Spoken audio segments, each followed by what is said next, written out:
Shalom y bendiciones, amados hermanos. Yahweh, el Santo bendito para siempre, les guarde y les bendiga a todos ustedes, sus casas y sus familias. Bendigan todos a su majestad Yahweh, el gran yo soy, y con él, por él y en él, bendigan también al ungido del Ruach, Yahshua, el Hijo del Elohim Altísimo, como lo ordena Juan 5:23.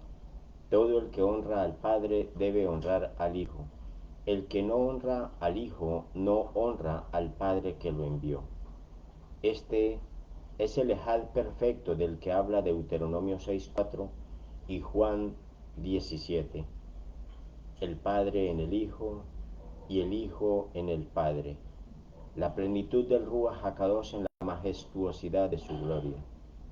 Doy gracias a Elohim por permitirme estar nuevamente con ustedes en este bonito día que se inicia la Moedim de las enramadas, o Sukkot, compartiendo no solo las enseñanzas del libro sagrado, sino también compartiendo el gozo de la hermandad, de estar acompañado por los hijos de Dios que se agradan en la Torá y sus mandamientos. Bendito sea Yahweh y Yahshua, por siempre y para siempre. Que el Ruach HaKadosh, que es la divina presencia, el mismo Espíritu Santo de Dios, dirija esta enseñanza y nos unja con el aceite puro de la sabiduría del cielo. En el bendito nombre de Yahshua HaMashiach. Amén, amén y amén. Padre, te pedimos que seas tú disponiendo de una transmisión correcta, un ambiente propicio para que esta enseñanza y todas las enseñanzas de el mensaje de salvación llegue a su pueblo escogido, a toda alma que necesita alimento espiritual del cielo. Confiado, Padre, plenamente en tu amor, en tu misericordia, en tu rajem, inicio esta enseñanza de esta hermosa Moedín o tiempo designado para tu pueblo. En el nombre bendito de Yeshua, que mengue el hombre, para que crezca el Adón, el pastor de pastores, siempre delante de su asamblea santa. Amén y amén, mis amados. Bendito sea Yahweh. Muy bien, mis amados hermanos. Vamos a ver hoy la primera parte de la última de estas tres fiestas de otoño, la Moedim de Sukkot, que justamente estamos iniciando hoy, miércoles 16 de octubre, y finaliza el próximo 23 de octubre, celebrándose Simchat Torah los días 24 y 25 de este mismo mes, la próxima semana de este año 2024. Para una mejor comprensión de esta Moedim, vamos a dividir la experiencia viviendo este estudio de la misma manera que vimos las fiestas anteriores. Voy a tratar de subdividir la enseñanza de la fiesta de Sukkot en dos partes. La primera parte, que es hoy, veremos la fiesta de Sukkot desde la perspectiva Yahudim o judía. Y mañana jueves 17 de octubre a las 7 de la noche, la misma hora de hoy, vamos a tener el estudio o enseñanza de la fiesta de Sukkot desde la perspectiva mesiánica o del nuevo pacto o Brit Hadashan Yahshua.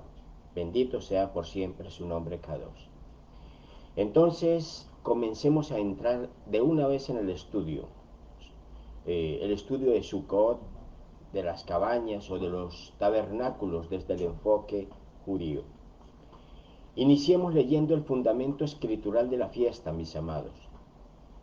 Vamos a ir al libro de Levítico, vamos a ir a la Torá, al libro de Levítico, y vamos a ubicarnos en el capítulo 23, mis amados. Ubíquense allá y yo mientras tanto también ubico aquí. Levítico capítulo 23. Bendito sea Yahweh. Muy bien, aquí está. Aleluya, aleluya. Bendito sea Elohim.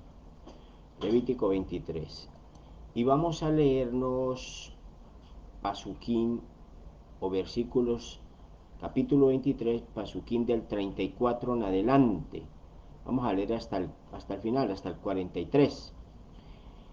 Yahweh, su majestad, dijo a Moshe: dile a los hijos de Israel: en el día 15 de este séptimo mes es la festividad de Sucot por 7 días para el nombre de Yahweh, bendito sea su nombre. En el primer día habrá convocación Kadosh, no hagan ningún tipo de trabajo ordinario. Por 7 días traerán una ofrenda hecha por fuego a Yahweh. En el octavo día tendrán una convocación Kadosh y traigan la ofrenda hecha por fuego a Yahweh. Es un día de asamblea pública. No hagan ningún tipo de trabajo ordinario. Estos son los tiempos designados de Yahweh, que proclamarán como convocaciones Kadoshim, y traerán una ofrenda hecha por fuego a Yod-Hei Wab-Hei, una ofrenda quemada, una ofrenda de grano, ofrendas de sacrificio y de libación, cada una en su día. Aparte de los Shabbatot de su majestad Eye Asher Eye, sus regalos, todos sus votos y sus ofrendas voluntarias que ustedes dan a Elohim. Pero en el día 15 del séptimo mes, cuando hayan recogido el producto de la tierra, observarán la festividad de Adonai por 7 días. El primer día será de descanso completo y el octavo día será de descanso completo. En el primer día llevarán los frutos escogidos: limón, frondas de palma, ramas espesas y sauces de río, y celebrarán en la presencia de Yahweh su Elohim por 7 días. Lo observarán como una festividad de Yahweh 7 días al año. Es una regulación permanente de generación en generación, es decir, mientras exista el hombre en la tierra. Guárdenla en el séptimo mes. Vivirán en Sucot o cabañas o enramadas por 7 días. Todo ciudadano de Israel vivirá en una suca, para que de generación en generación de ustedes sepan que yo hice que los hijos de Israel vivieran en Sucot, cuando los saqué de la tierra de Misraim. Yo soy Yahweh, su Elohim. Bendito sea Elohim. Por su parte, mis amados, el libro de Deuteronomio en el capítulo 16 nos habla también de la Moedim. Vamos a buscar, ubíquense por favor, Deuteronomio, vamos a Deuteronomio, capítulo 16. Bendito sea el Eterno por siempre. Aquí está. Y vamos a leer los versículos del 13 al 15. Dice allí: guardarán la festividad de Sucot por 7 días después que hayan recogido el producto de su era y prensa de vino. Regocíjense en su festividad ustedes, sus hijos e hijas, sus esclavos y esclavas, los leviim y los extranjeros, huérfanos y viudas que vivan entre ustedes. Por 7 días guardarán la festividad para Yahweh su Elohim, en el lugar que Yahweh su Elohim escoja, porque Yahweh su Elohim los bendecirá en todas sus cosechas y en todo su trabajo.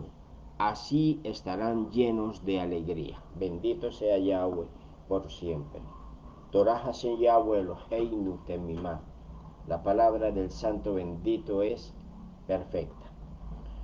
Una vez más quiero recordarles, como lo hago siempre que trato estos temas, que nuestros primeros padres y hermanos israelitas celebraban las Moedim sin tantas añadiduras humanas. Después de la separación de los dos reinos, del norte y del sur, la casa de Efraín al norte y la casa de Judá al sur, y el extravío de Israel en las naciones, nuestros hermanos judíos siguieron celebrando las fiestas, pero se encerraron en un círculo religioso complejo y con muchas añadiduras talmúdicas impuestas por los rabinos a través de la Torá oral, donde se compilaron las costumbres religiosas traídas de Babilonia y demás lugares con los cuales compartieron territorio, y, y mezclaban todas esas costumbres con las fiestas israelitas que estaban escritas allí en Levítico 23. Comencemos mirando inicialmente, para tener mejor claridad, comencemos mirando los nombres con los que se conoce la fiesta. Entonces, inicialmente sabemos que es Sukkot, cabañas, tabernáculos, tiendas, enramadas, sucas, chozas, Hag Asif, la fiesta de la cosecha, chamizo, baldaquino y otras formas, dependiendo del grupo sociocultural o religioso judío que la celebre.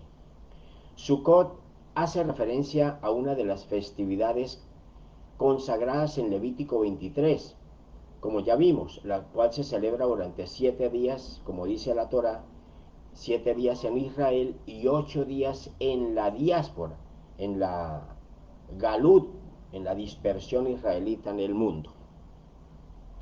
A través de esta Moedim, los hermanos israelitas, en un principio, y posteriormente los hermanos judíos, recuerdan las vicisitudes o peripecias o dificultades de Israel durante su deambular por el desierto y la precariedad de sus condiciones materiales.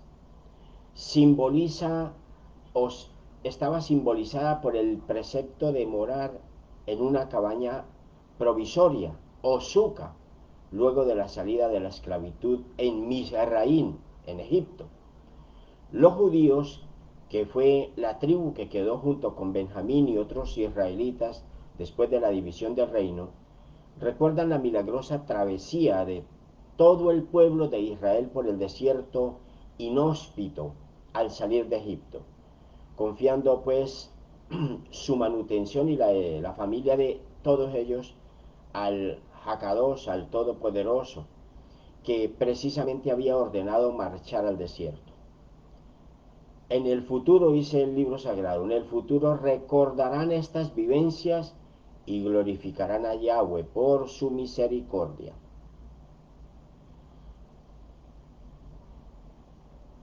Cinco días después de haber finalizado Yom Kippur, es decir, el día 15 de este mismo mes séptimo, llegaba la fiesta de la cosecha o de los tabernáculos para celebrar la terminación del ciclo agrícola con la vendimia y la cosecha de aceitunas.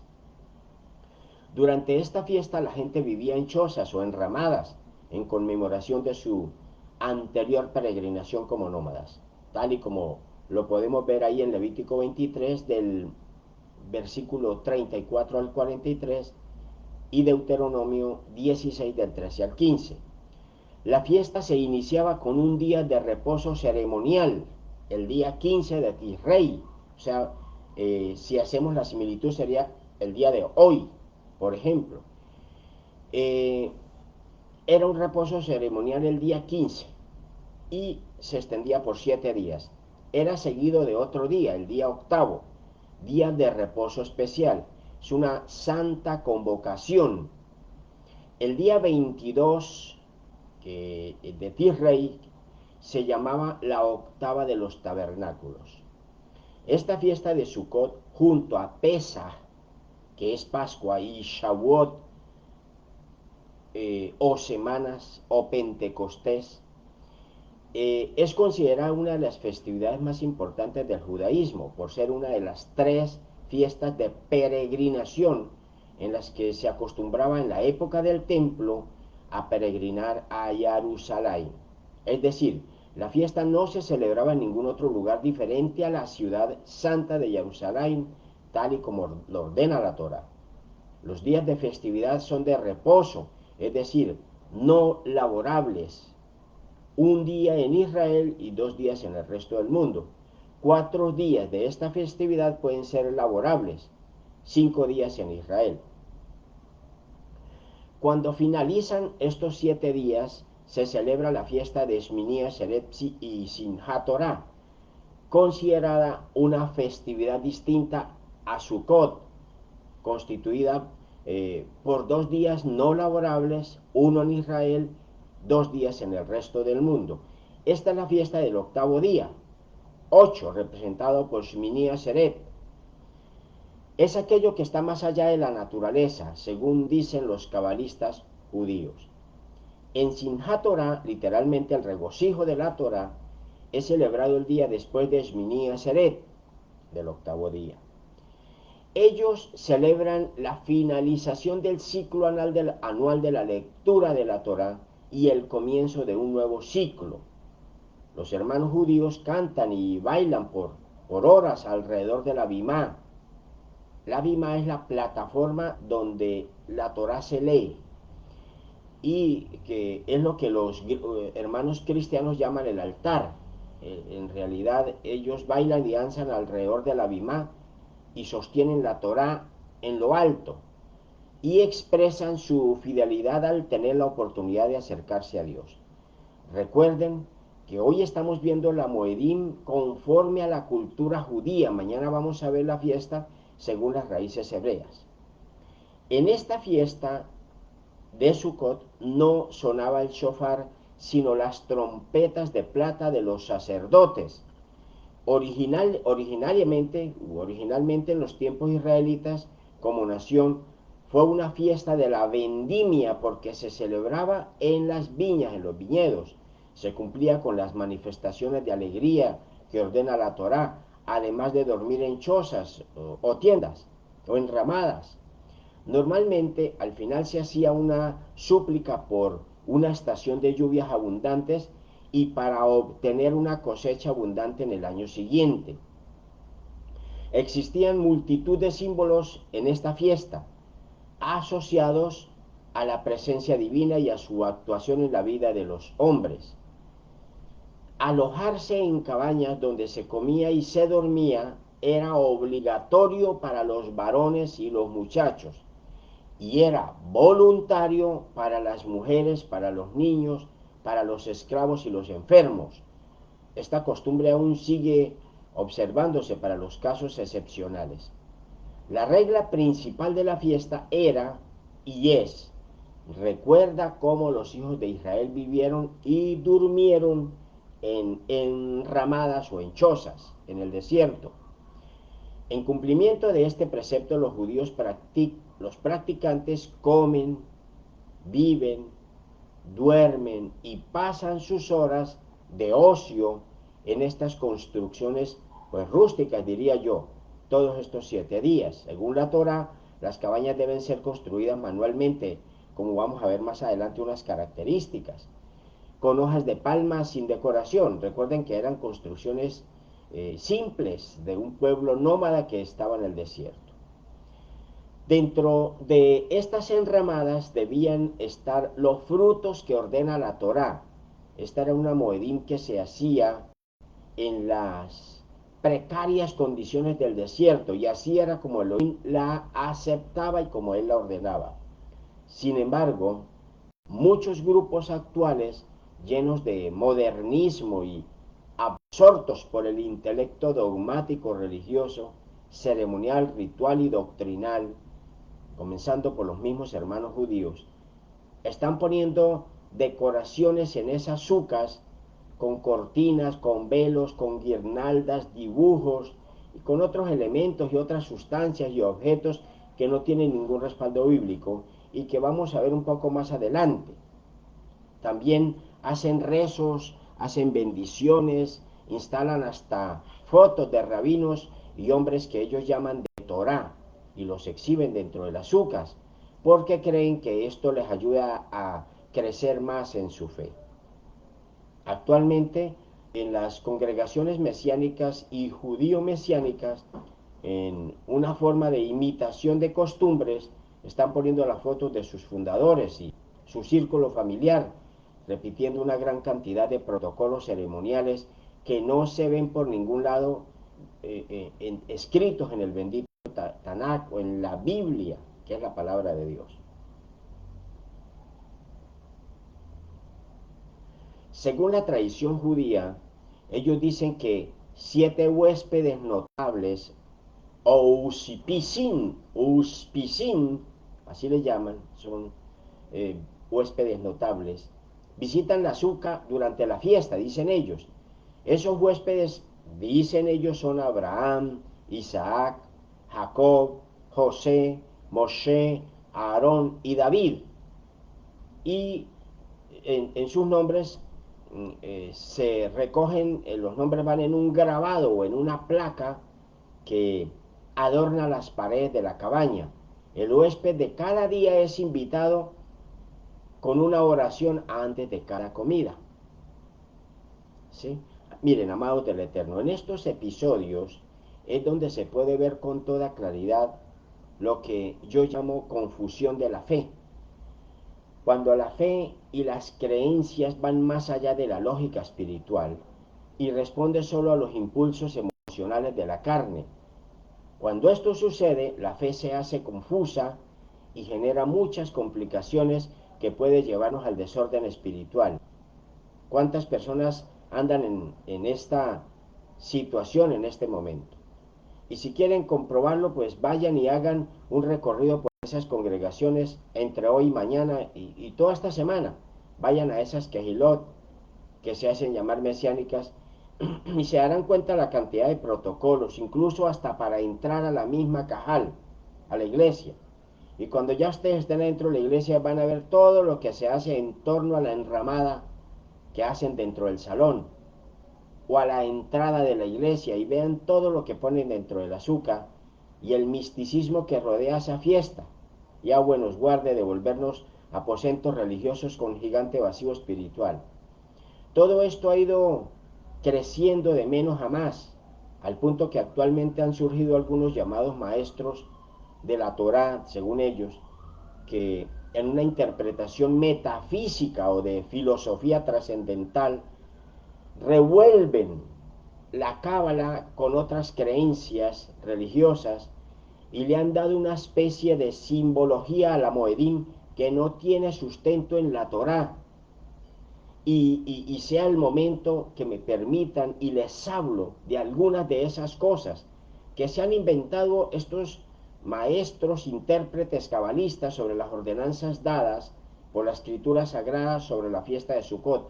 Son muchas, créanme que son muchas, pero permítanme hablar de unas 6, 7 para que ustedes vean lo que se dice. Por ejemplo, dicen que la fiesta nos enseña sobre la fragilidad de la existencia humana en el mundo material. Eso es lo que dicen estos hermanos cabalistas judíos de la Moedín.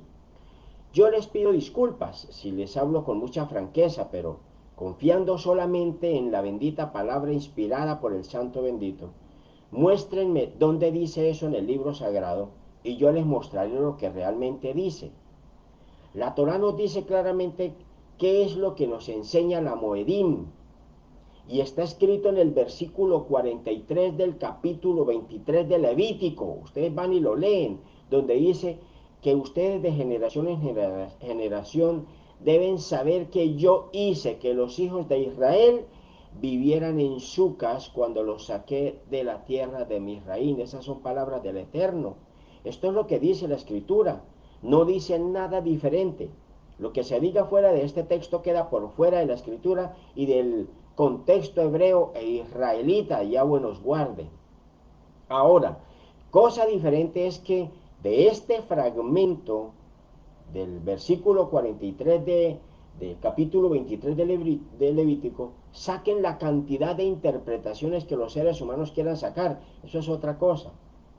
Esto no es un debate de opiniones.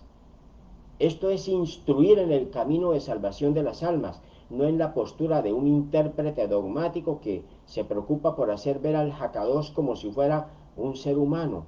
Elohim no es un ser humano. Bendito sea su nombre. Otro, dicen nuestros hermanos Yahudín y los que lo siguen, que son también muchos, que la Sukkah nos recuerda que nuestro cuerpo es una casa temporal.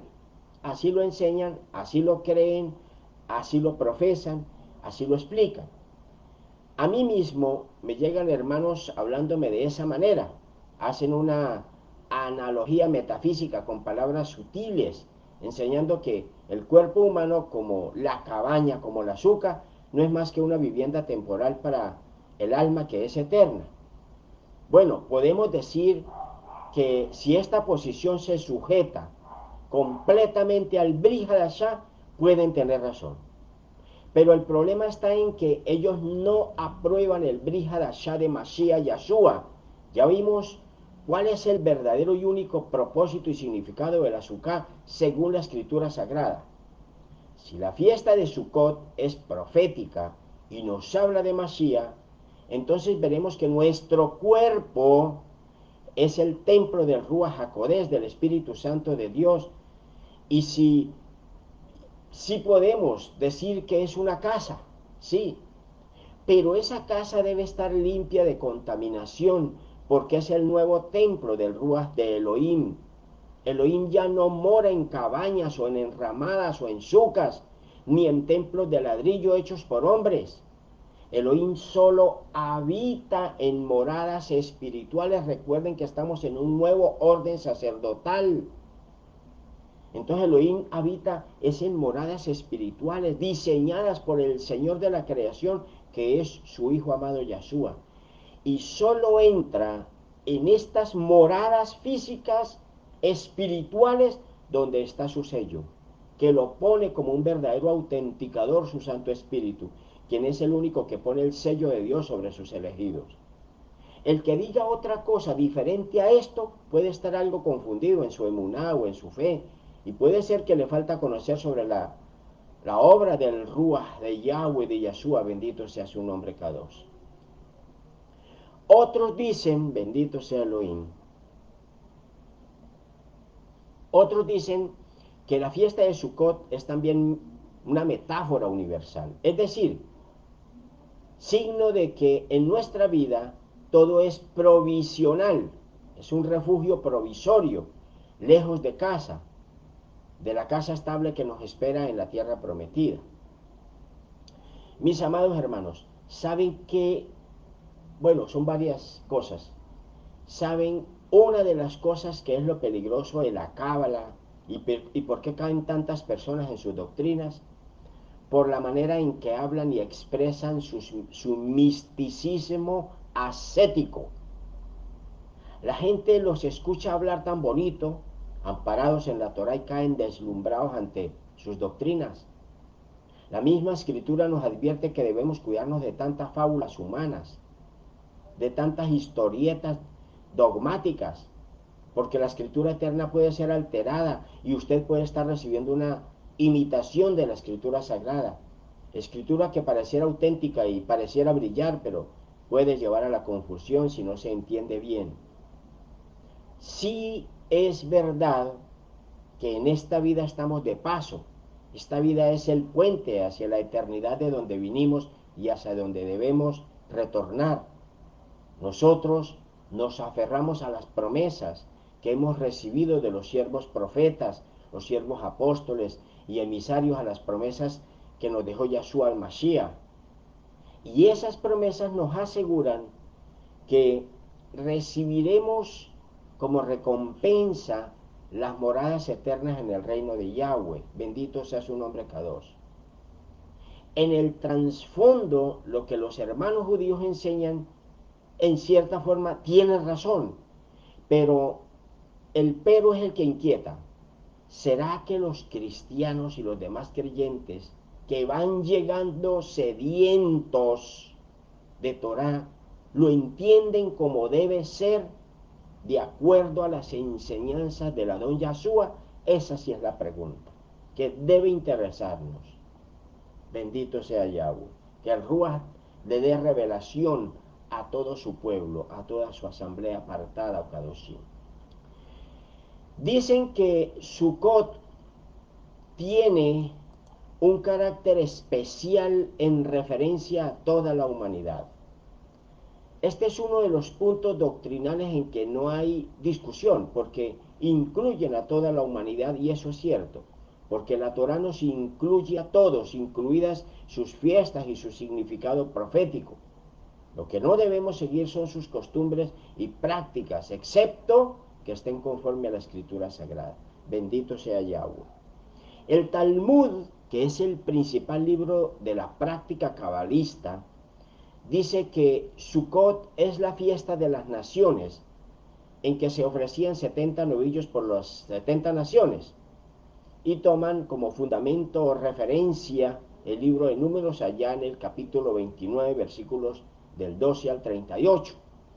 Las 70 naciones gentiles, Goyín, originales que salieron de los lomos de Noah, según Génesis en el capítulo 10. En el Talmud, donde están las bases de la Cábala, se lee algo parecido a lo siguiente. ¿Por qué fueron ofrecidos 70 bueyes cebados durante Sukkot? Y ahí mismo aparece la respuesta. Dicen, 70 bueyes fueron ofrecidos por las 70 naciones del mundo para expiación por su causa. Y aparece otra pregunta. ¿Por qué era ofrecido un solo novillo en el 8º día? Y ahí está la respuesta también en ese texto. Por la nación única de Israel. Permítanme hacer la primera pregunta de esta enseñanza. ¿Dónde dice eso en la Torá? Y otra apreciación o otra inquietud más. ¿Cómo cumplen en este tiempo con esa ordenanza? Si ya no hay templo, ni altar sacrificial, ni sacerdotes. Entonces, ¿dónde queda la fiesta? La fiesta no se puede fraccionar, ni fracturar, ni dividir en artes o en partes, o si la hacemos una parte y la otra parte no la hacemos. Si se hace es toda. Y los sacrificios de animales y las ofrendas que exige la fiesta deben cumplirse. La respuesta es una y única. Deben cumplirse todas las disposiciones que están escritas sobre la Torá, en la Torá, sobre la fiesta. Porque el sacrificio de sangre en la estaca del madero, hecho por Yahshua, el Cordero perfecto y sin defecto delante de Elohim, llena y satisface todos los sacrificios delante del gran trono de la gloria y la gracia. Y no es necesario hacer nuevos sacrificios, quedando solo la conmemoración de la fiesta de Sukkot como recuerdo de lo que nos enseña proféticamente. Por eso es que no se deben hacer ya sacrificios de animales. Espero que entiendan lo que les quiero decir con esta enseñanza. Toda Rabá al Altísimo. Algunos rabinos dicen que la azúcar se debe comparar con la nube de gloria que protegía al pueblo de Israel durante la travesía del desierto, símbolo de la asistencia de Elohim a su pueblo e imagen de nuestra vida terrestre.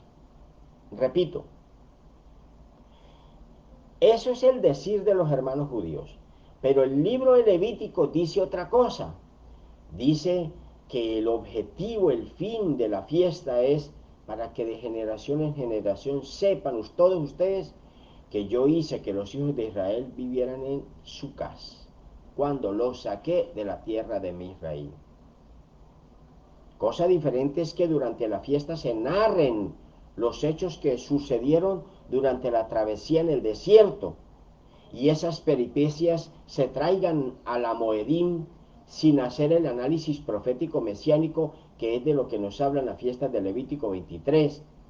Además, la nube en el desierto cubría a los israelitas y les daba sombra durante el día. Por el contrario, la azúcar o la enramada o la choza de la fiesta está prácticamente sin techo porque no se cubre bien y no da sombra completa ni protege completamente. No tiene ni siquiera puerta ni nada de comodidad la azúcar, ¿sí? Otro aspecto, junto a las festividades de Pesaj y Shavuot, Sukkot es considerada una de las festividades más importantes del judaísmo, por ser una de las 3 fiestas de peregrinación. El reino de Israel quedaba prácticamente vacío. Este evento se repitió hasta el año 70, después de Mashiach, fecha en la que fue destruido el santuario judío, el templo, el Mishkan. Aquí es mucho lo que hay por decir, pero por razón del tiempo no es posible extender la enseñanza. Pero no voy a dejar pasar por alto lo que dice el versículo 15 del capítulo 16 del libro de Deuteronomio, donde dice: por 7 días guardarán la fiesta para Yahweh su Elohim. Y ojo con las palabras que siguen, que sean letras gigantes en mayúscula de fuego y de oro que queden en su cabeza, en su mente, en su corazón. Dice, vuelvo y empiezo y ahí digo las palabras: por 7 días ustedes guardarán la festividad para Yahweh su Elohim. Ojo, en el lugar que Yahweh su Elohim escoja, porque Yahweh su Elohim los bendecirá en todas las cosechas y en todo su trabajo, así estarán llenos de alegría.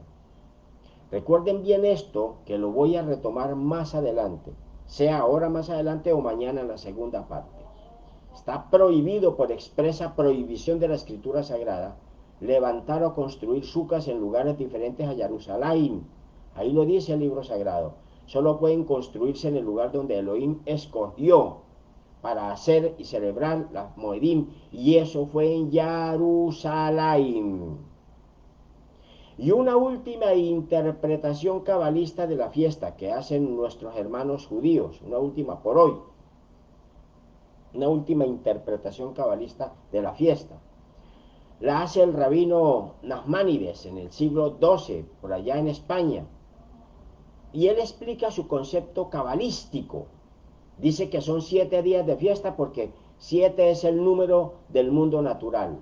Hay 7 días en la semana, 7 notas en la escala musical y 7 direcciones: izquierda, derecha, arriba, abajo, adelante, atrás y en el centro. Pura cábala. Dice que 7 es la representación de los días de Sukkot, es el mundo de la naturaleza. 8, representado por Shmini Atzeret, es aquello que está más allá de la naturaleza. Estas son las cosas que debe saber todo creyente cuando abraza una religión como costumbre de fe espiritual. Bendito sea Yahweh por siempre. Ahora, permítanme explicarles un poco cómo se organiza y se desarrolla la fiesta según el canon judío, el canon religioso judío. Escuchen bien lo que les digo: según el canon de la religión judía, porque el canon israelita era sencillo, el canon hebreo era sencillo y acorde a las prescripciones de la Torá. Me atrevo a decir que hasta Josué, el sucesor de Moshe, se hacía según la Torá, porque estos siervos de Elohim se sujetaban completamente a la Torá y no permitían que el pueblo se desviara. Después de Josué, Israel comenzó su caída y su desvío. Entonces, permítanme hablarles un poco cómo se está desarrollando esta fiesta de Sukkot en este tiempo, estos tiempos finales, que está tan lleno de tantas cosas, ¿sí? Entonces comienzo de esta manera: tan pronto finalizaba la fiesta de Yom Kippur, que eran los días del perdón, llega la fiesta de la cosecha, donde se celebra la Moedín de los tabernáculos, que es esta, que hoy estamos recordando, conmemorando, para celebrar la terminación del ciclo agrícola. Eso, así era que se hacía, con la vendimia y la cosecha de aceitunas. Todo Israel lo celebraba así al principio. Posteriormente los judíos asumieron la fiesta con normas y con costumbres aún más rigurosas y sin sustento toraico. Hicieron un sincretismo religioso y formaron sus costumbres. Se preparaban para vivir en ramadas o en chozas hechas con ramas verdes, en conmemoración de su anterior peregrinación como nómadas, tal y como lo ordena la Torá, pero con una cantidad de costumbres traídas a la fiesta que no corresponden. Debían cumplirse una serie de normas generales en la celebración de Sukkot, según las alajot u ordenanzas de los rabinos, repito, reglas humanas llenas de mucho misticismo y sin respaldo bíblico, ¿sí? Por ejemplo, a esta fiesta solo debían asistir los israelitas varones, en atención a lo que dice Éxodo 23, 14 y 17 y Deuteronomio 16 del 13 al 16. No hay discusión en eso. Se le llamaba fiesta de las enramadas o sucas, porque las familias debían habitar durante 7 días en tabernáculos o en cabañas de ramas y hojas de árboles. Es correcto. Las sucas se construían en los techos, miren ustedes cómo era, y es lo correcto, así de sencillo. Las sucas pues se construían en los techos de las casas, en los patios, en el atrio del templo y en las calles en Jerusalén. Mashiach vendrá pronto para que la celebremos con él. De ese modo recordaban que habían habitado en tabernáculos, en enramadas, en sucas, en chozas durante los años de peregrinación en el desierto. Todos debían regocijarse delante de Elohim por la protección sobre su pueblo y por la cosecha de los frutos de la tierra. El primer día y el octavo día se declaraban días de reposo. Nadie debía trabajar en ellos, porque obviamente es una ordenanza toraica. Eso todo está correcto, así es. Después del cautiverio babilónico, escuchen, se añadió la ceremonia de derramar agua mezclada con vino en el sacrificio preparado sobre el altar como símbolo de gratitud por la provisión de agua en el desierto, como está relatado en Isaías 12:3. Esta alajó rabínica será vista más adelante desde el mesianismo y allí pues verán mejor esta partecita. El primer día de Sukkot es un día sabático de reposo y un día altísimo santo. Los hermanos judíos dicen que la azúcar debe tener menos de, por lo menos 3 paredes y un techo con ramas que permitan ver el cielo. En realidad no hay techo que proteja, son unas ramas allí antepuestas, ¿sí? Cada judío practicante, o la familia en conjunto deben hacer su suca. Por eso se ven enramadas construidas en estaciones, en estacionamientos, en techos, en parques, en patios, antejardines, en espacios públicos, incluso en las bases militares israelíes. Muchas entidades públicas construyen su propia suca y es tradición invitar a comer en ella a las familiares y amigos. ¿Sí? Sukkot es denominada Hag Asif, la fiesta de las cosechas, porque los judíos agradecen y recolectan los productos obtenidos de la tierra. Algunos kibutzim, ¿sí? Un kibutz es un judío dedicado a labrar y cosechar la tierra. Algunos kibutzim celebran la segunda cosecha de granos y frutas de otoño, el comienzo del año agrícola y las primeras lluvias. Ya les dije que hay un día no laborable en Israel y 2 días en el resto del mundo. Y 4 días son laborables en Israel y 5 días son no laborables fuera de Israel, en el resto del mundo.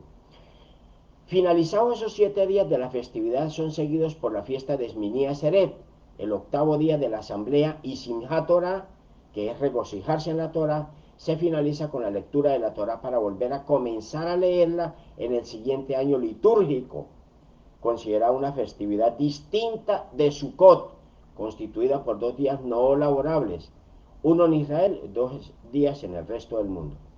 Los días festivos no laborables tienen las mismas prescripciones que un Shabbat, con la diferencia de que en Sukkot está permitido cocinar y cargar cosas en áreas públicas, sin que haya un Eruv. El Eruv es una demarcación topográfica para poder cargar alguna cosa. Eso son puras reglas y normas de la halajá rabínica. Deben reunir lo mejor de las primicias de las 4 especies o arbat aminim, compuestos por el lulav, una hoja de palma cerrada, el etrog, que es una variedad de limón amarillo, un sidro o un citrus, y un fruto de sidro o fruto redondo y su tamaño es mayor que el de una naranja. Los, los judíos hadashim incluyen 3 hojas de mirto. No se sabe, pero bueno, esos son costumbres. Y las jarabot, las hojas de sauce. El origen de ese mandamiento está ya en Levítico 23:40, donde dicen que el primer día van a llevar frutos recogidos, y entonces ahí se nombra el limón, las frondas de palma, las ramas espesas y los sauces de río. Y celebran en la presencia de Yod-Heh-Wav Heh Elohim por 7 días. Bendito sea el Eterno.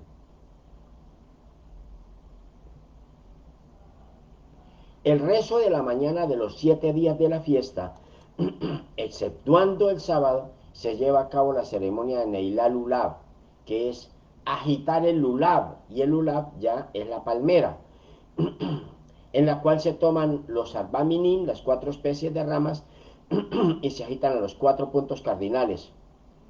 Esto no está en la Torah, pero ellos lo hacen, acompañados por un movimiento hacia arriba y hacia abajo, al son de los aleluyas y los hosanas. Ustedes verán que en Semana Santa los católicos hacen algo parecido con los ramos, ¿sí? Dicen algunos rabinos que estos 4 elementos contienen la esencia del pueblo de Israel y la diversidad en las cualidades humanas. Quienes estudian la Torah, quienes hacen buenas acciones, quienes solo cumplen una de esas 2 cosas y quienes ninguna de ellas practican, ¿sí? Y yo quiero aquí hacer un pequeño paréntesis. Estas son las cosas que deben inquietarnos. ¿De dónde sacan todo esto? De sus creencias místicas. Yahshua reinterpretó esta costumbre y habló de las 4 semillas que caen en el camino. Esta ceremonia se lleva a cabo durante la recitación del Alel, que es el conjunto de los salmos desde el 113 hasta el 118, y las bendiciones también que se recitan en Rosh Hodesh, el principio del mes, en Pesach y en Shavuot, ¿sí? Ojalá y de pronto algo de esto se les quede, si no vuelven a escuchar para que entiendan mejor todas estas cuestiones. Otra costumbre de la fiesta durante las noches de los días intermedios no laborales, que son los llamados Hol Hamoed, pues yo no pronuncio bien porque pues obviamente no hablo hebreo, Hol Hamoed, es hacer un festejo con música tradicional y baile denominado el Simhat Beit Ashoeva, que conmemora el sacrificio anual del agua que se llevaba a cabo en el templo, en un ambiente alegre y festivo, ¿sí?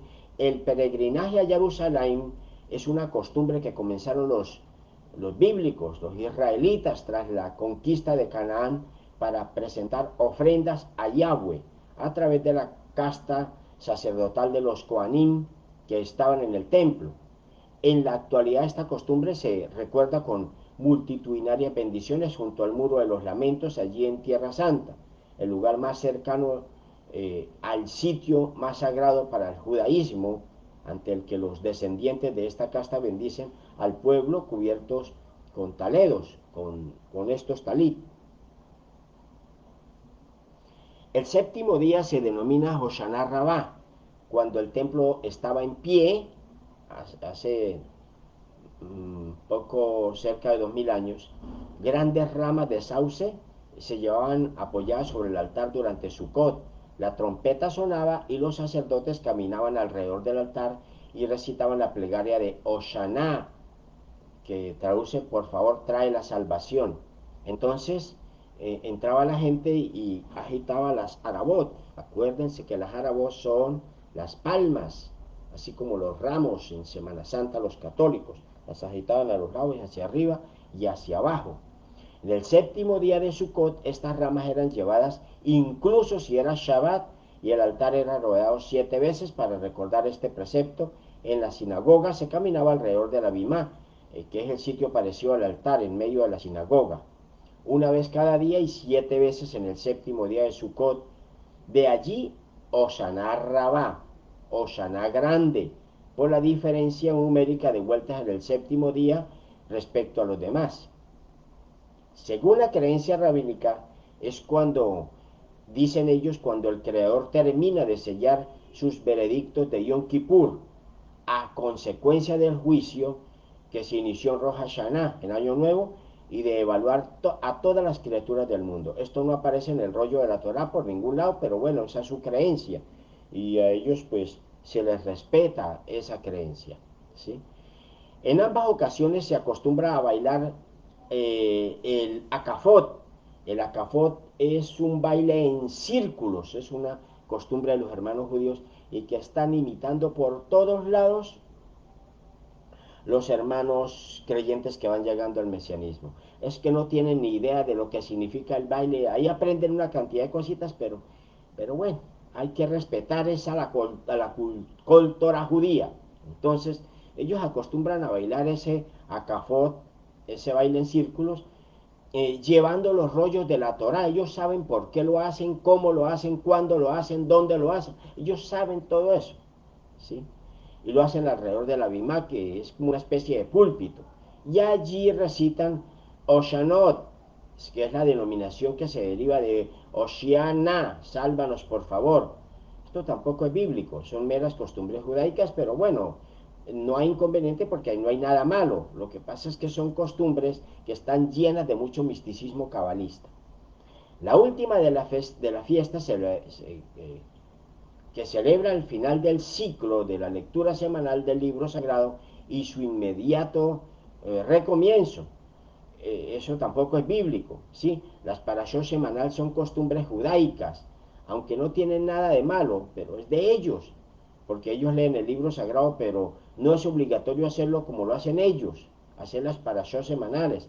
Allá cada persona si lo desea hacer, ¿sí? La costumbre judía de leer la Torah, hacer el festejo con música tradicional llevando la Torah, a hacer la libación del agua y las demás costumbres no bíblicas, surge después del retorno de Babilonia.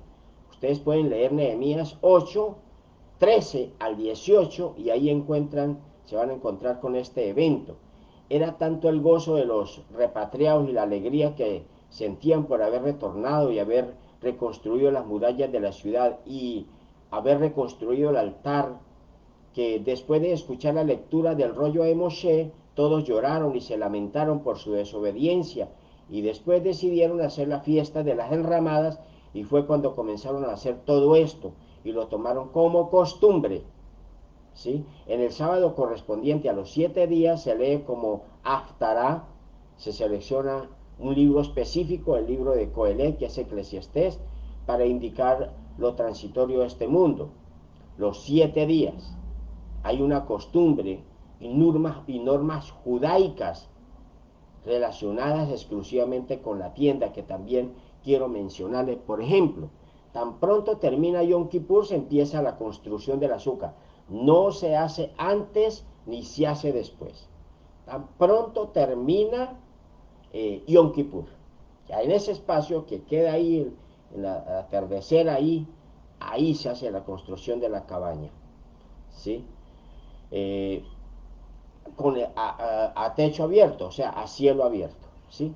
Lo característico del azúcar es su techo, que debe hacerse con ramas cortadas y debe ser colocadas de manera que haya espacios que permitan ver el cielo y contemplar de noche las estrellas. Prácticamente no hay techo que ofrezca protección, ¿sí? Se ponen allí unas ramitas, pero no hay techo. El interior del azúcar no debe tener ningún tipo de decoración. Sin embargo, ya les dije que los hermanos rabinos judíos han dispuesto que se decore la azúcar con frutos de la tierra de Israel, como uvas, granadas, higos, algunos otros ponen zapotes, lechosas, guineos, ramas, ramos o frutos. Cada elemento que se coloca en la azúcar, ellos lo hacen con un simbolismo. La gran mayoría de judíos incluyen una considerable variedad de elementos simbólicos no contemplados en la Torá. Aquí los mesiánicos ponen guineos, plátanos, una cantidad de frutas y verduras que en realidad, pues, pero bueno, yo no sé, yo no sé hasta dónde todo lo hacen con conciencia de lo que están haciendo. Que Yahweh nos guarde. En la reconstrucción actual de la gran mayoría de edificios de Israel de esta época, los balcones se construyen no superpuestos en columnas, sino alterando en forma ajedrezada, de forma que desde la cabaña que en ellos construyan, pues se pueda ver mejor el cielo estrellado. Recuerden que eso va destapado para ellos poder ver hacia arriba, ¿sí?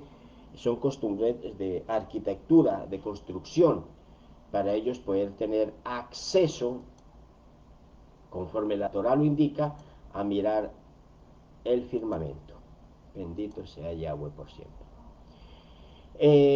Hay obligación de tomar dentro del azúcar la cena de la primera noche y las comidas principales de los demás días. Eso es rabínico, ya que la Torah enseña que durante 7 días vivirán en las azúcar, vivirán en Sucot, en Ramadas, por 7 días. Todo ciudadano de Israel vivirá en una suca, dice Levítico 23:42. La costumbre es estudiar y hablar de cosas de la Torá durante la permanencia en ella. Esto es una costumbre también rabínica porque al principio se vivía en la enramada completamente, pero se participaba de la Moedim normalmente, se salía a cumplir con sus actividades que se podían hacer en esos días de fiesta. Sí, acuérdense que hay 4 días laborables. Vivían allá, pero salían y cumplían con sus labores. Dentro del azúcar se reciben invitados. Estos son costumbres y se les invita a comer y a estudiar Torah. Costumbres judías, revueltas con ordenanzas toraicas. Cada vez que se entra en el azúcar, se recita la bendición, que es más o menos la Ishaib Sukkah, habitar en la Torah. Bendito seas tú, oh Adonai, Elohim nuestro, Rey del universo, que nos has santificado con tus misbot y nos has ordenado habitar en la Sukkah, una costumbre rabínica. Bendito sea Yahweh. Pero bueno, es válida porque es un rezo de ellos y no están diciendo nada malo, ¿sí? La palabra Sukkah en hebreo es traducida como cabaña, como ya se lo dije, ¿sí? Balquino y otras expresiones que hacen que muchas veces la gente no judía se confunda, ¿sí? La expresión Sukkah Shalom, que literalmente sería tienda de paz, muchos la traducen como protección del Señor, es una costumbre rabínica. Sukkah Shalom, y así saludan cuando están allí, y muchos mesiánicos lo están haciendo. Sukkah Shalom, ¿sí? Ya les dije que los hermanos judíos tienen reglas y ordenanzas y alajot para todo. Y hay unas normas que no nos deben escapar, unas normas para las especies vegetales. Ellos se basan en Levítico 23:40, que dice que en el primer día llevarán los frutos escogidos y los nombran, los limones, la fronda, las palmas, las especies de río. Bueno, ellos han fijado estas 4 especies de más o menos de la siguiente manera. Los arbán minim, que son las 4 especias, son el etrog, el cítrico, el hadás, que es el mirto, el lula, que es la rama de la palmera, y el arabá, que es el sauce, ¿sí? Atan 2 ramas de sauce, 3 de mirto, a la rama de la palmera y forman un ramo, que es el lulab o lulab, que se lleva en la mano derecha y el cítrico en la mano izquierda. Esto no está en la Torah, pero ellos lo hacen, ¿sí? Los cabalistas fijan estas reglas que todos los demás seguidores del judaísmo y judaísmo mesiánico lo están haciendo. La Torá solo dice, llevarán estos frutos, pero no dice de llevar esto en esta mano y esto en la otra, con simbolismo místico, ni hacer esta forma esotérica, ni hacer ramos de esta forma o de aquella manera. No, no, no, eso no lo hice.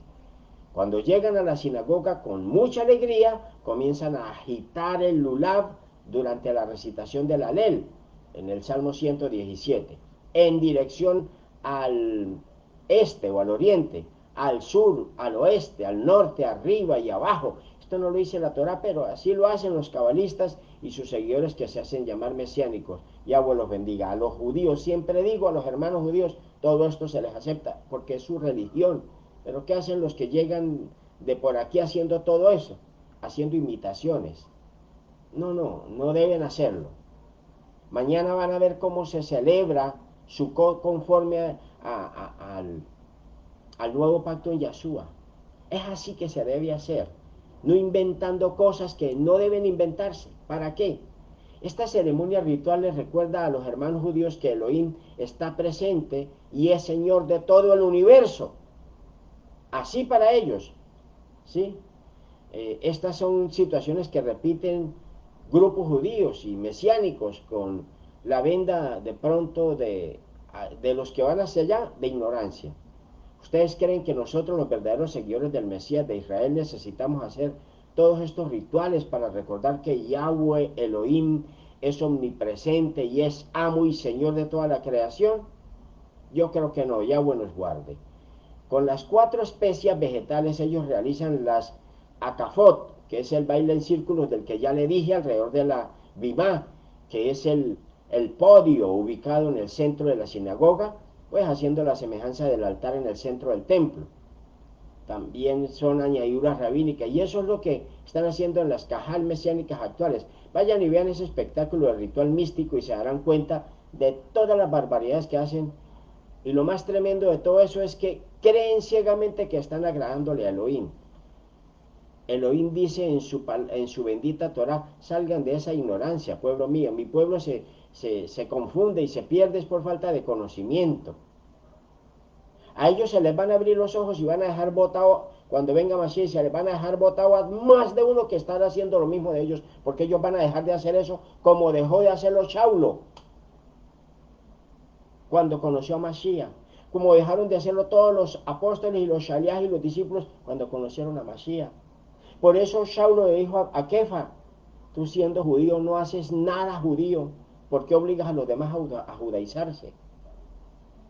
Es que hay que entender, mis amados, todo practicante de estas ordenanzas judías debe realizarlas siguiendo las reglas precisas, y no a tientas o sin conocimiento o a medias.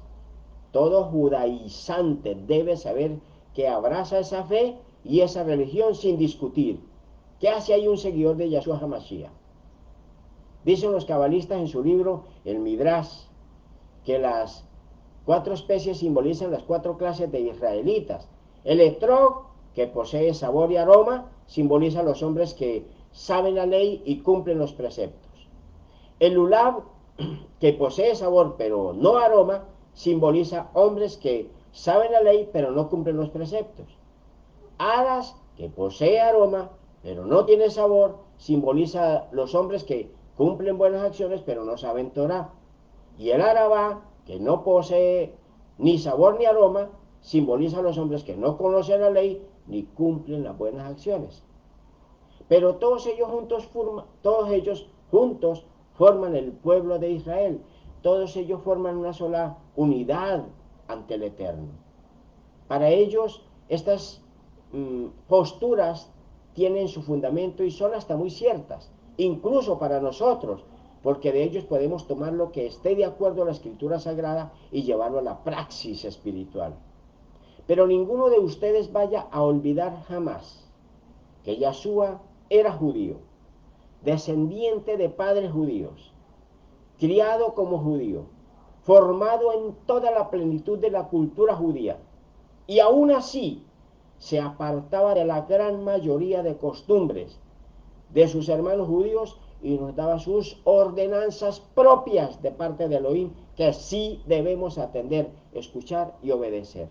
Yahshua también nos habló de los 4 tipos de israelitas, pero lo hizo en un hermoso lenguaje muy comprensible y sencillo, y los asimiló a la semilla que cae en el camino y representan al ser humano. Su enseñanza ustedes la pueden leer ahí en Mateo capítulo 13, versículos del 1 al 23. Bendito sea Yahweh por siempre. Ya vamos avanzando hacia el final. Alabado sea su nombre. Permítanme mirar por aquí a ver la, la, la hora. Bendito sea Elohim. Alabado sea su nombre glorioso. Santo es por siempre y para siempre. Ajá, aquí está la hora. Es que a todo todo me toca despacio. Bien. Para la libación del agua, que es otro de los rituales que se hacen allí en esta moedín, para la libación del agua, también existen una serie de ordenanzas rabínicas. Les he anunciado repetidas veces que estas fiestas entretejen una mezcla de aspectos sagrados previstos en la Torá con un sincretismo religioso complejo, traído de otras costumbres paganas y de leyes humanas impuestas por los rabinos y líderes religiosos judíos. De ahí lo delicado y complicado de sumergirse en esas prácticas religiosas judías sin acudir a la emet de la palabra revelada. La libación del agua no existe en esta fiesta según la Torá. Esta es una costumbre tomada de otras fuentes.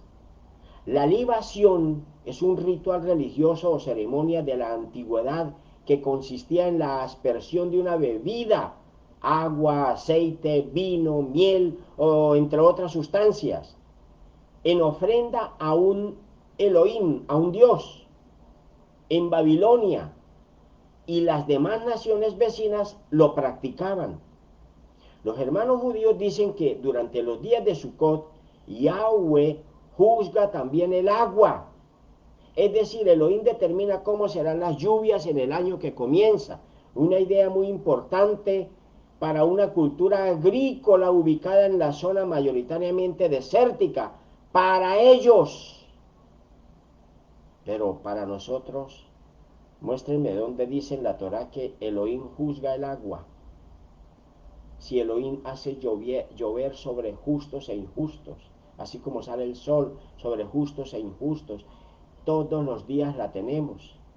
En la época del segundo templo, en el año 539 antes de Mashiach, hasta más o menos el año 70 después de Mashiach, a este festejo se le llamaba, al festejo de la libación del agua, se le llamaba el Nisuh Amayim, la libación del agua, o para ser más preciso, ceremonia de la libación del agua. Según las fuentes talmúdicas de la Cábala, se tomaba agua del pozo de Siloé y se llevaba hasta el templo en una peregrinación llena de gozo y de expresiones festivas.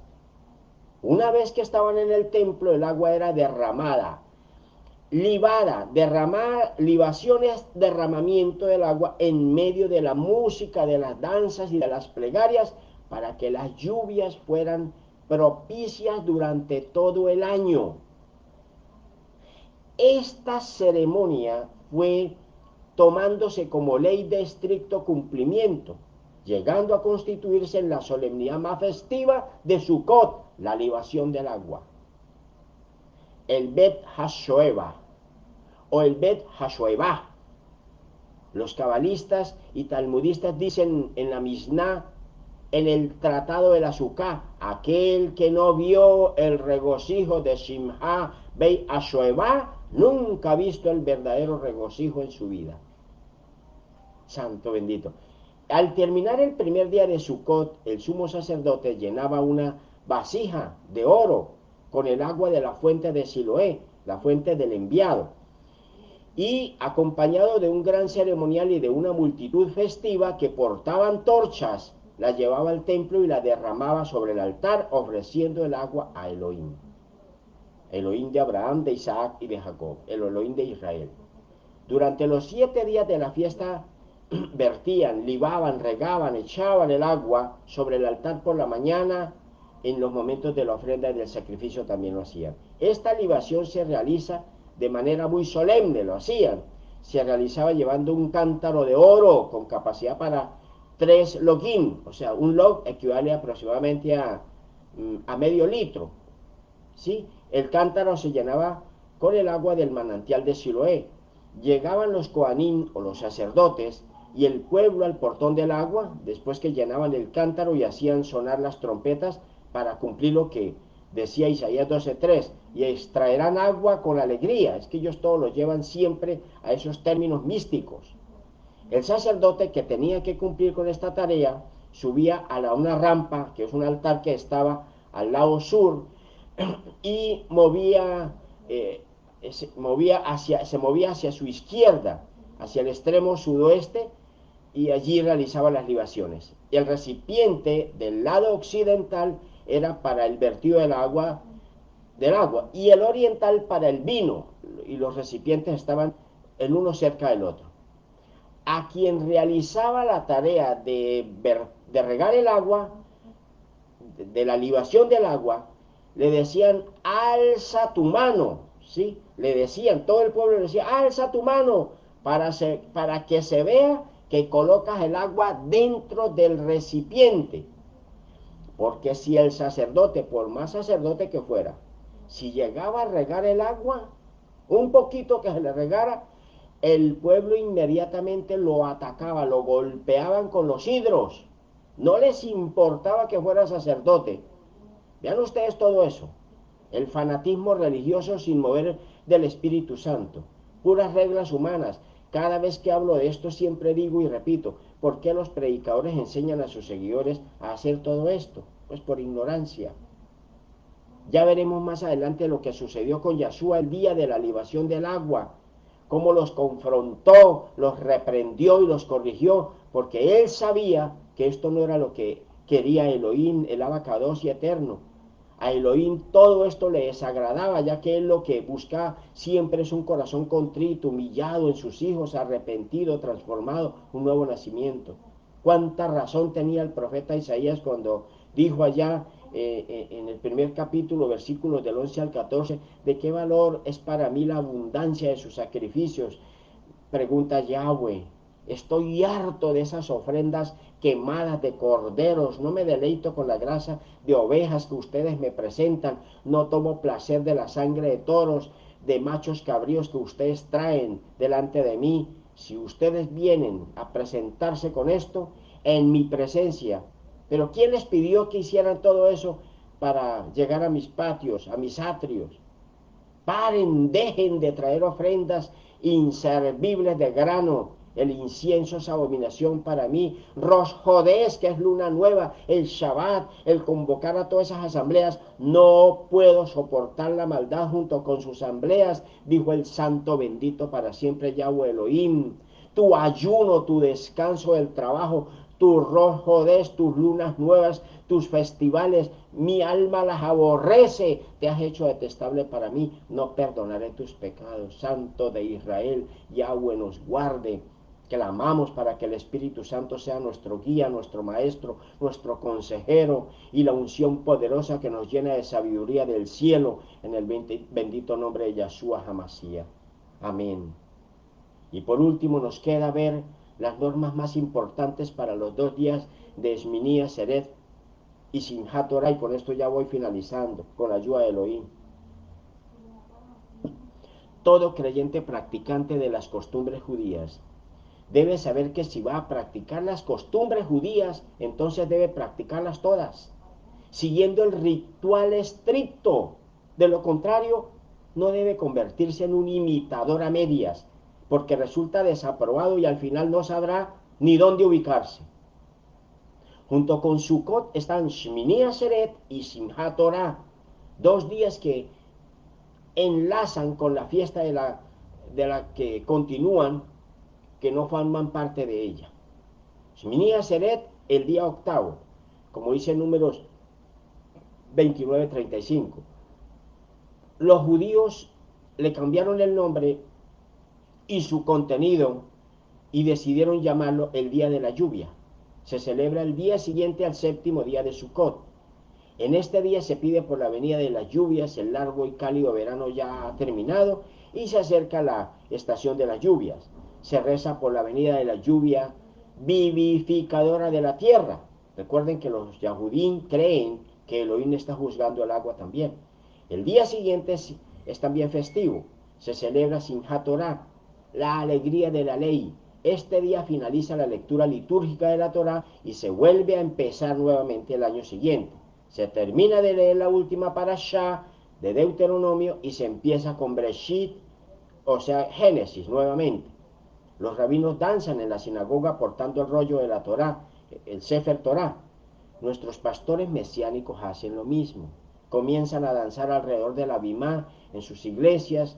Quiera el Eterno que vean la segunda parte de esta enseñanza para que entiendan mejor la Moedim. En Israel, Shmini Atzeret y Simchat Torah se celebran simultáneamente, el mismo octavo día. En la diáspora son 2 días separados. Más adelante veremos mañana cómo se cumple el principio del fin de la ley en Yahshua HaMashiach. Y sea el momento para advertirles a los creyentes que están llegando a las raíces hebreas, que están saliendo del catolicismo y del cristianismo protestante en la búsqueda de mejores pastos y de fuente de agua pura. Sea el momento de decirles a los pastores que dirigen estas iglesias, a donde están llegando estos creyentes sedientos, hambrientos de palabra, de alimento puro, sin contaminación, sin alteración, sin ser adulterada la palabra. Hermanos, ustedes tienen un gran compromiso sobre sus espaldas y las ovejas también tienen su propia responsabilidad.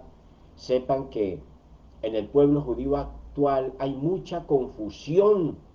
Ellos están todavía más mezclados que los del principio, todavía más vienen de este mundo. Incluso con la celebración de la fiesta del Eterno se han incorporado creencias, costumbres, rituales, prácticas, tradiciones, ceremonias y religiosidad, entre otras prácticas antibíblicas traídas de todas partes del mundo actual, que está todavía más pervertido. Últimamente se han mezclado otras culturas que están llegando de todos los lugares, completamente influenciados por las diferentes creencias socio-religiosas, socioculturales, de todos esos lugares donde estuvieron arraigados las últimas generaciones y décadas de sus vidas, apareciendo un sincretismo religioso moderno, mundanal, que busca la aprobación del intelecto humano y no la y poco, no, o escasa la aprobación del Santo bendito Elohim por medio de su Ruach HaKodesh, que es el Espíritu Santo de Dios. Muchos de estos hermanos judíos e israelitas están generando más confusión y los neófitos, los recién llegados a las raíces hebreas, se están contaminando en vez de descontaminarse. Es verdad que sobre Israel reposan los oráculos de Yahweh, lo hermoso de su bendita Torah, pero no olviden varias cosas, mis hermanos. No olviden, por ejemplo, que su mente está embotada. Ellos leen la Sagrada Escritura, pero no entienden lo que están leyendo, y los profetas que escriben en el pacto antiguo leen todas las promesas del nuevo pacto, pero no serán abiertos sus ojos sino hasta el tiempo establecido. Los que están retornando vienen contaminados de creencias que han adquirido en sus lugares de origen. Estos retornados del 2024 y de los 2 años últimos se presentan como judíos, y los judíos son solamente una tribu. Los judíos no son Israel, son una tribu de Israel. Ellos no creen en el Mashiach Yahshua. Los judíos formaron su propia religión, excluyendo incluso a sus mismos hermanos israelitas del norte. Bueno, tienen sus motivos y es profético porque Elohim lo ordenó por medio del profeta.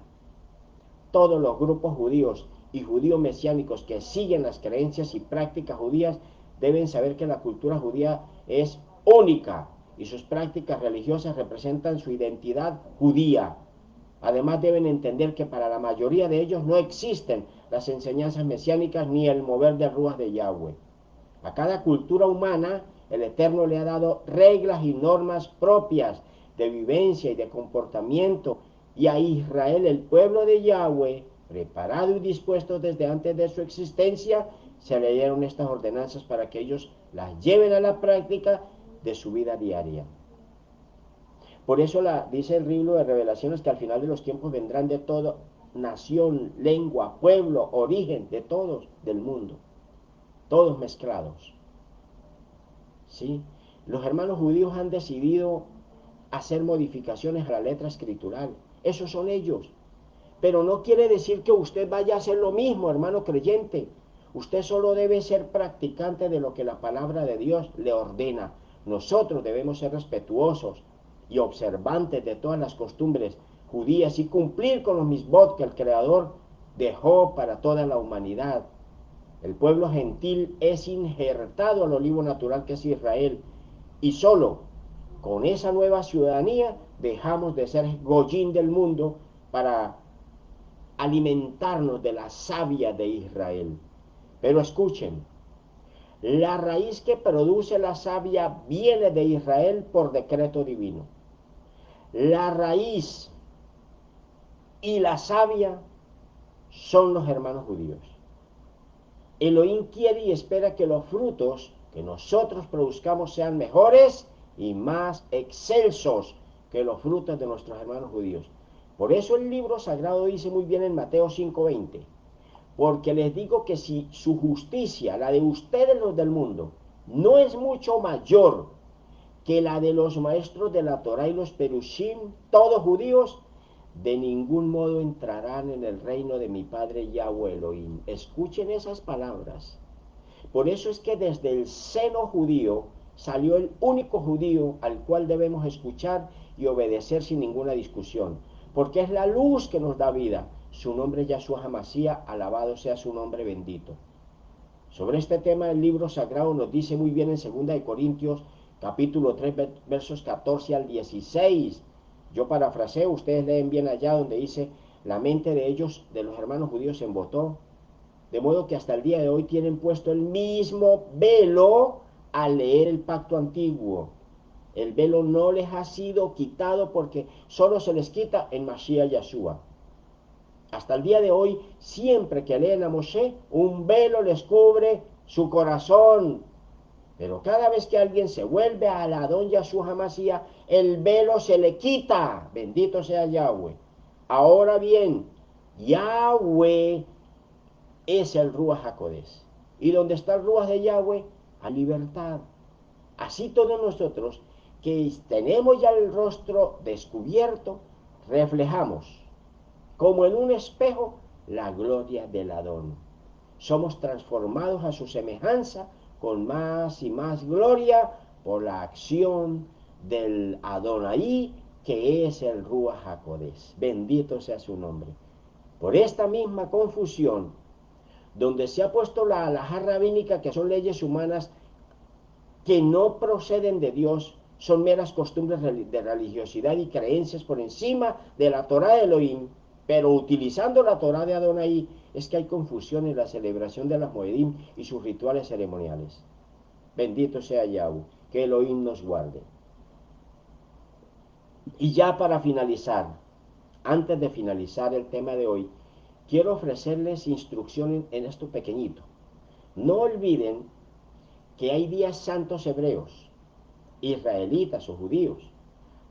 No hay días santos hebreos. Corrijo, ¿sí?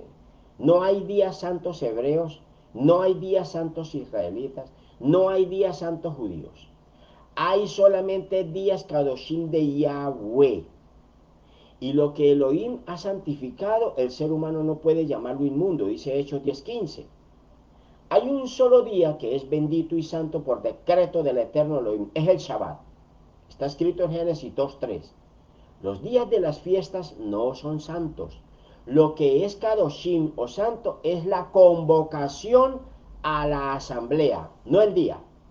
El día es un día normal.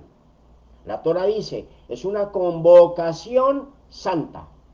Y será santo el día solo si la Torah lo dice. Solo si Elohim dice que el día santo será santo, como lo dice el Shabbat. Lo demás son añadiduras humanas. El Eterno les ordenó a los hijos de Israel como mandato que observaran fielmente sus fiestas como convocaciones santas y a través de ellas rendirle adoración al Dios de Abraham, de Isaac y de Jacob. Así lo dice Levítico 23:1-2. ¿Sí? Dile a los hijos de Israel los tiempos designados de Yahweh que proclamarán como convocaciones Kadoshim son mis tiempos designados. Todas estas fiestas son proféticas, como ya se lo he dicho. Bendito sea Yahweh por siempre y para siempre. Padre, te damos toda rabá, toda la cabot, toda la exaltación, toda la gloria, bendito Padre. Gracias porque tú, Señor, nos permites recibir Torah del cielo. Gracias por este día de enseñanza, Abacados. Te pedimos que mañana a esta misma hora de las 7 de la noche, Padre, dispongas del tiempo, del espacio, para que los hermanos que quieran escuchar Torah se puedan unir y podamos todos ser edificados cada día, para gloria y honra tuya, Abacados, para bien de nuestras almas y para testimonio a la humanidad. Beshin Yahshua Hamashiach. Amén, amén y amén. Mis amados, la enseñanza de hoy ha finalizado. Mañana, jueves 17, nos vemos nuevamente con la ayuda del Eterno en la transmisión en vivo a las 7 de la noche. Traten de compartir estas enseñanzas que muchas personas pueden necesitarlas para corregir tantas cosas que tienen por corregir. Shalom y bendiciones para todos mis amados. Nos vemos mañana con la ayuda de Elohim. Hasta pronto.